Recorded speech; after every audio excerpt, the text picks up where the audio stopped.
Since you've looked at 4 different movements of Beethoven Minuet Trio, Scherzo Trio movements from his early piano sonatas, we're going to look at this one last Scherzo Trio movement from the Ninth Symphony. So it is a late work and is the largest example of Scherzo Trio. And we're going to see actually Beethoven do some things in this that are unusual because of the scope of the work. But there are lots of things about it that are your typical expectations, such as having a reduction in the number of players at the beginning of the trio section, and also of having that contrast of the opening key, the overall key of the movement being D minor, and the trio section being in the parallel key of D major. So those things are typical, for Beethoven, but it's just, greatly expanded to the point that what we're going to see in this scherzo section is that Beethoven is going to use a couple of contrasting thematic ideas in the first part, or what relates to the first part. And actually, it is going to become virtually a sonata allegro form and construction. And so what I'm going to do is to just have you listen to it, and I'll point out things as you're listening, and then we'll talk about how the expected form, which is enlarged 3-part song form, how that compares to sonata allegro form, and how it's a logical expansion of enlarged 3-part song form that Beethoven uses in this particular movement. So, what we're going to hear at the very beginning,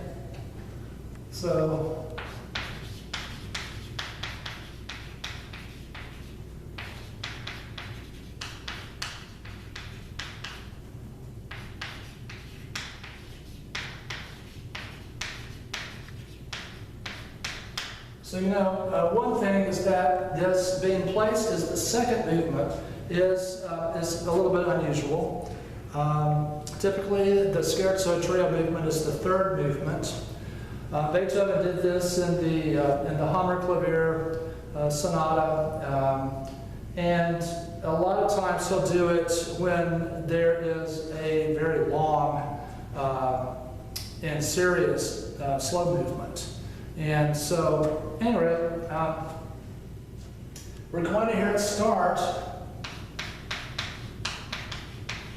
with a very brief introduction, but the introduction is important because it gives you the main rhythmic motive of this scherzo section for the entire scherzo. And it's that yum-ba-dum, yum-ba-dum, bum-ba-dum. So you're going to hear yum-ba-dum, but that yum-ba-dum, that rhythm is something that pervades the whole scherzo section. So it starts out straight away with this introduction, and then you're going to hear this polyphonic presentation of the opening theme. So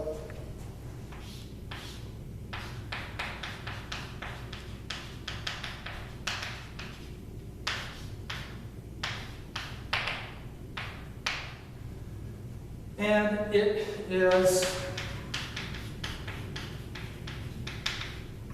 imitative in that you hear these layered entrances of that main yum. So you're going to hear all of these entrances of it.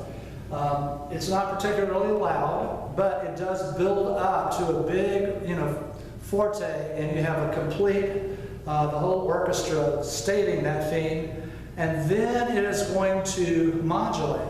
But it doesn't go to an expected key. Instead, it goes to a second thematic idea, which is in C major. So, and you're going to hear it get to this point. point where it goes,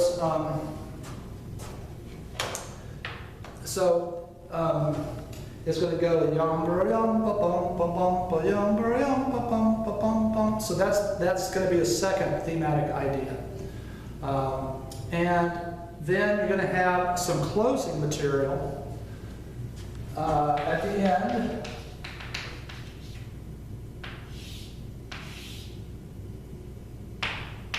So you're going to hear that,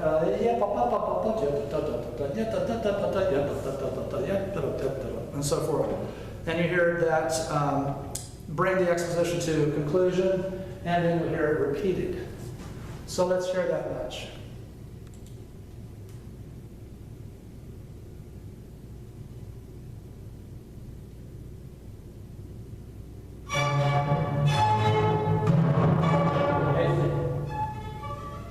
Second voice, third voice, fourth voice,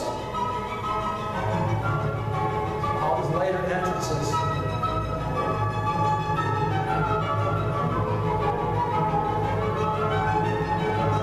Now big crescendo. Here's a full statement of the eighth name.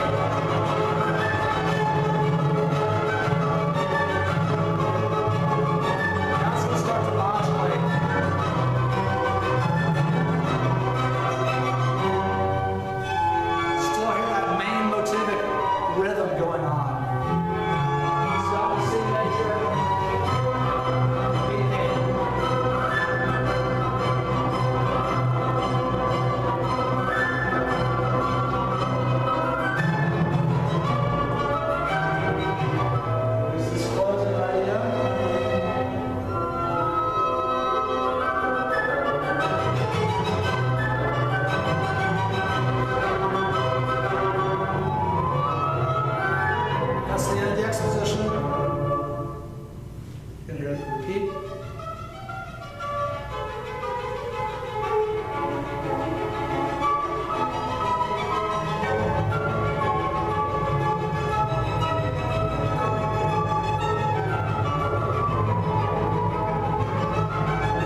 Concludes there in C major, and then it is going to modulate.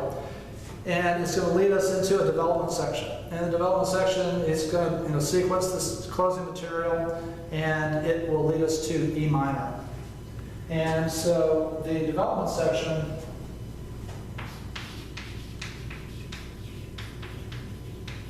then has lots of polyphonic writing. So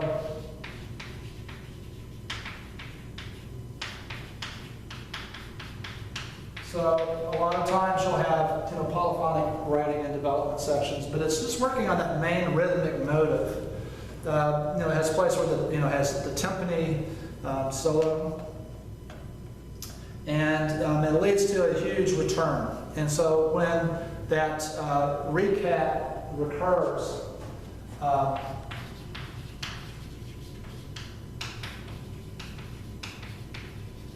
it is fortissimo, and it's abbreviated compared to the first time. You hear a retransition. You hear the B theme. So this is in D minor when the A theme comes back. The B theme then is in D major for the first presentation of it, but then it shifts to D minor, and then you hear closing, and then double bars, and then that's all going to be repeated. So Let's listen to that much. All right, so here was the end of the exposition. This is going to then sequence to the key of E minor, and then you have the polyphonic development section of the A theme.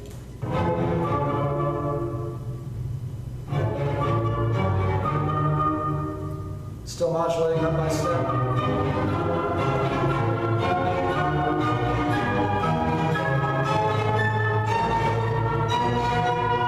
E minor.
Out to a single tone down the last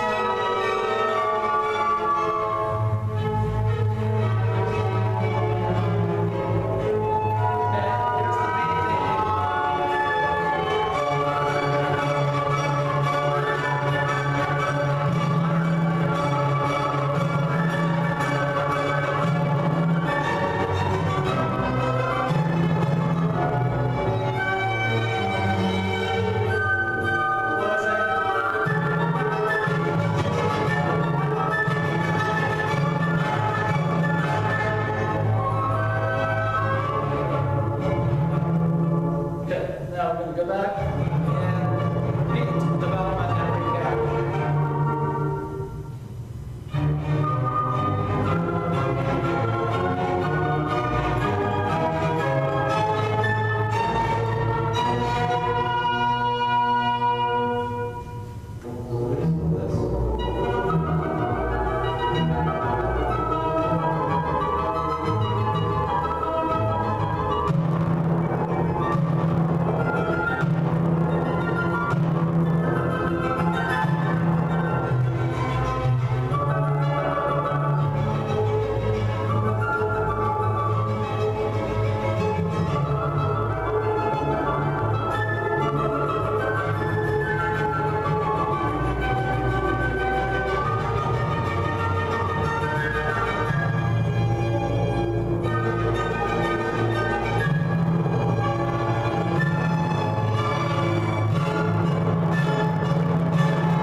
So that's the end of the repeat of the development recap, and then it's going to lead to the trio section.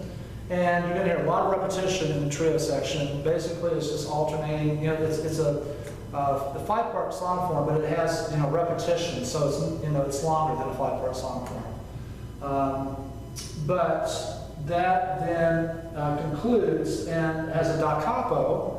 And then this is all going to be repeated. And then at the end, in the coda, there is a reference to the trio section.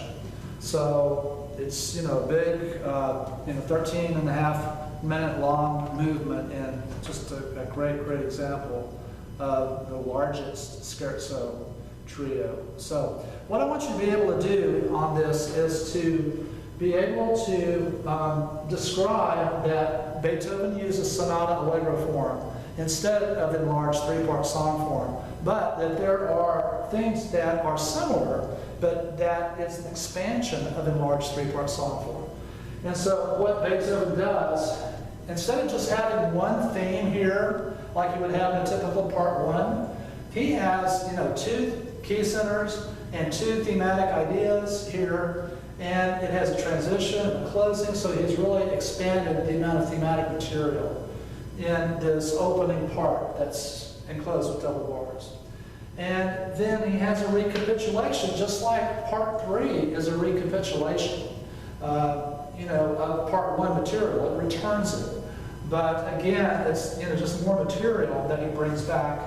And you have a longer development section that's polyphonic, and so it's just the length of the sections are so much longer in this particular movement. So what I want you to do is to be able to explain about this form. I'll ask you, what form does Beethoven use for the scherzo section in the second movement of his Ninth Symphony? And you'll say he uses sonata allegro form. And then I'll say, how does that compare to the typical form that you expect? And so I want you to compare sonata allegro form with enlarged three-part song form. And so both of them have 3 sections.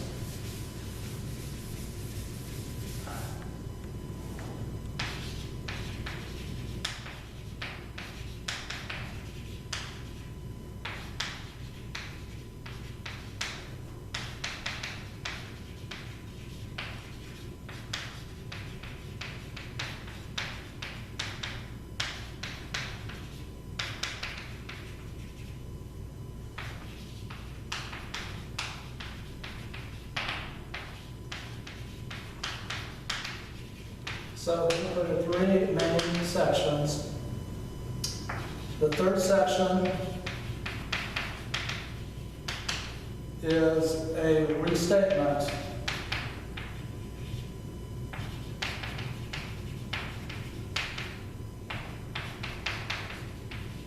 of the first section.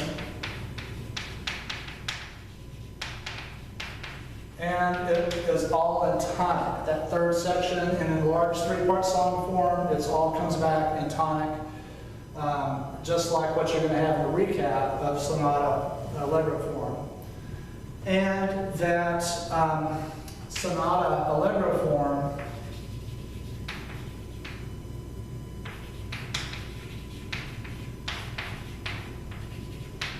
is longer.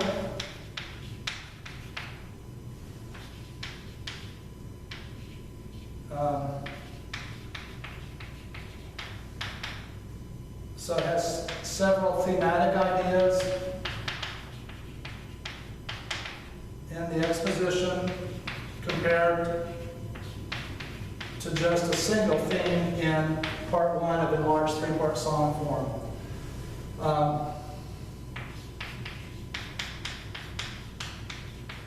Has a full development section.